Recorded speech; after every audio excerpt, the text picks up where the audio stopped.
वहीं ग्रेटर नोएडा के सेक्टर 150 के पास सॉफ्टवेयर इंजीनियर युवराज मेहता की मौत के मामले में 30 जनवरी को चीफ जुडिशियल मजिस्ट्रेट यानी कि सीजेएम की कोर्ट में सुनवाई हुई। कोर्ट ने इस मामले में लोटस ग्रीन बिल्डर कंपनी के कर्मचारियों रवि बंसल और सचिन करणवाल को सशर्त जमानत दे दी है। मेहता की मौत के मामले में नॉलेज पार्क पुलिस स्टेशन ने उनके पिता राजकुमार मेहता की शिकायत के आधार पर एमजी विस्टाउन और लोटस ग्रीन बिल्डर कंपनी के खिलाफ मामला दर्ज किया था। पुलिस ने कार्रवाई करते हुए एमजी बिल्डर कंपनी के डायरेक्टर अभय कुमार के साथ साथ MG Wish Town builders Ravi Bansal और सचिन करणवाल को गिरफ्तार किया था। आरोपी के वकील और district civil and criminal bar association के अध्यक्ष मनोज भाटी बुड़ाकी ने बताया कि शुक्रवार की सुनवाई के दौरान कोर्ट को बताया गया कि आरोपियों ने कोई अपराध नहीं किया है और उन्हें झूठा फंसाया गया था। तो सुनवाई के दौरान प्रोसिक्यूशन अधिकारी ने कोर्ट को बताया कि मामला जमानती प्रकृति का है। हालांकि कोर्ट ने आरोपियों को 25,000 रुपए के पर्सनल बॉन्ड और उतनी ही रकम की एक जमानत पर जमानत दी है। कोर्ट ने कुछ शर्तें भी रखी है। जमानत की शर्तों के अनुसार आरोपी जांच में पूरा सहयोग करेंगे, कोर्ट की अनुमति के बिना देश छोड़कर नहीं जाएंगे और जांच के दौरान किसी भी प्रोसिक्यूशन सबूत के साथ छेड़छाड़ नहीं करेंगे। अगर आरोपी विदेश यात्रा करना चाहते हैं तो उन्हें कोर्ट से पहले अनुमति लेनी होगी। तो इसी खबर पर ज्यादा जानकारी के साथ हमारे सहयोगी अरबाज हमारे साथ जुड़ गए। अरबाज, युवराज मेहता केस में 2 आरोपियों को जमानत दे दी गई है और सशर्त ये जमानत दी गई है। 25,000 के बॉन्ड पर यह जमानत मिली है। क्या कुछ जानकारी निकलकर सामने आ रही है?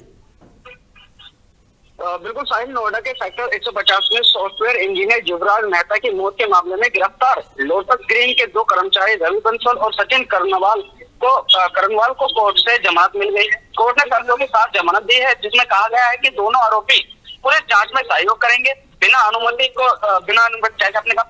के देश छोड़ के नहीं जाएंगे और देश की यात्रा भी करेंगे तो पहले कोर्ट से अनुमति लेनी पड़ेगी। 25,000 बॉन्ड पर जमानत दी गई है और जांच के दौरान अभी योजना जैसे कोई छेड़छाड़ का मामले नहीं करेगी। युवराज मेहता की कार, आपको बता दूं, युवराज मेहता की कार जो कि सॉफ्टवेयर इंजीनियर था, गुरुग्राम में 16 जनवरी के घने कोहरे के कारण गाड़ी संभाल नहीं पाए और होकर मोड़ के जो बदमाश बिल्डर द्वारा जो एक 40 फीट गड्ढा खोदा गया था बेसमेंट के लिए, जिसमें लगातार सोसाइटी का नाले का बरसात का पानी भर रहा था, तो कहीं ना कहीं उसमें भरे पानी में गड्ढे में गाड़ी गिर गई थी, जिससे उसकी मौत हो गई थी। इस मामले में लोटस ग्रीन बिल्डर कंपनी के खिलाफ मामला दर्ज किया गया था। पुलिस ने एमजे विस्टाउन और बिल्डर रवि बंसल और सचिन करणवाल को गिरफ्तार किया था। फिलहाल कोर्ट ने उन दोनों को शर्तों पर जमानत दी है और साफ तौर पर बताया है कि आप देश छोड़ के नहीं जाएंगे। 25,000 के बॉन्ड पर जमानत दी गई। अरबाज, जिस तरीके से लगातार इस पूरे मामले में जांच पड़ताल की जा रही थी, एसआईटी का गठन भी यहां पर किया गया था। सीएम के आदेश पर यह एसआईटी बनाई गई थी। उसने भी अपनी रिपोर्ट यहां पर सीएम के आगे रखी है और तमाम तरीके की चीज़ें यहां पर निकलकर सामने आई है। इस पूरे मामले में अब तक क्या कुछ हो चुका है, क्या कुछ पड़ताल में निकलकर सामने आया है और किस तरीके से ये जाँच पड़ताल आगे बढ़ रही है?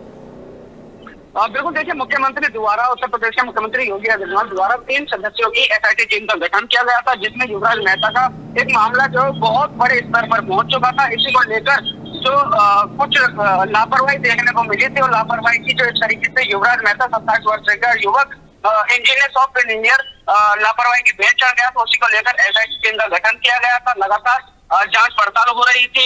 वहां पर जो अधिकारी थे, जो ट्रैफिक सेल से नवीन कुमार थे, उनको तत्काल से हटा दिया था। यहाँ तक कि नोएडा प्राधिकरण के सीईओ लोकेश शर्मा को तत्काल प्रभाव से हटा दिया गया था। फिलहाल एसआईटी टीम ने देर रात की बात करूं तो कुछ करेक्शन किया है। 500 पन्ने की जो रिपोर्ट तैयार की है उसको मुख्यमंत्री को सौंपी गई है और आने वाले वक्तों में पता चलेगा कि किस पर कितनी गाज गिरेगी। वहीं आपको बता दूं, पुलिस ने 5 बिल्डरों के खिलाफ मामला दर्ज किया था। नोएडा अथॉरिटी की भूमिका पर भी सवाल उठाए गए। मुख्यमंत्री योगी आदित्यनाथ ने मामले के लिए जैसे एसआईटी टीम को गठन किया गया था, एसआईटी टीम ने अपना पूरा काम किया है। 500 पन्ने की एक रिपोर्ट तैयार की है। वहीं एसआईटी ने नोएडा प्राधिकरण से 20 बिंदुओं पर रिपोर्ट मांगकर अधिकारियों की भूमिका में भी जांच मांगी है।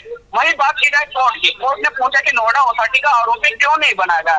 हालांकि नोएडा प्राधिकरण सीईओ को लोकेश शर्मा को हटा दिया गया था, लेकिन कोर्ट ने सवाल नोएडा अथॉरिटी को ही आरोपी क्यों नहीं बनाया, ये सबसे बड़ा सवाल है। क्योंकि वो जो जमीन थी वो नोएडा प्राधिकरण के हवाले में होती थी और कोर्ट ने पुलिस की जांच पर नाराजगी जताते हुए लापरवाही पर फटकार लगाई है, काफी फटकार लगाई है। वहां पर जितने भी आला अधिकारी थे मौजूद थे और उनके सामने जो एक बात करूं एनडीआरएफ टीम की या फायर ब्रिगेड की, तो लगातार फटकार लगाई है पुलिस को कोर्ट ने। साहिल, चलिए अरबाज, हमारे साथ जुड़ने के लिए, इस तमाम जानकारी के लिए आपका बहुत शुक्रिया। तो युवराज मेहता केस में 2 आरोपियों को जमानत यहां दे दी गई है। मेहता मौत मामले में राहत इन आरोपियों को दी गई है। कोर्ट ने सशर्त इन दोनों आरोपियों को जमानत दी है। 25,000 के बॉन्ड पर यह जमानत मंजूर की गई है।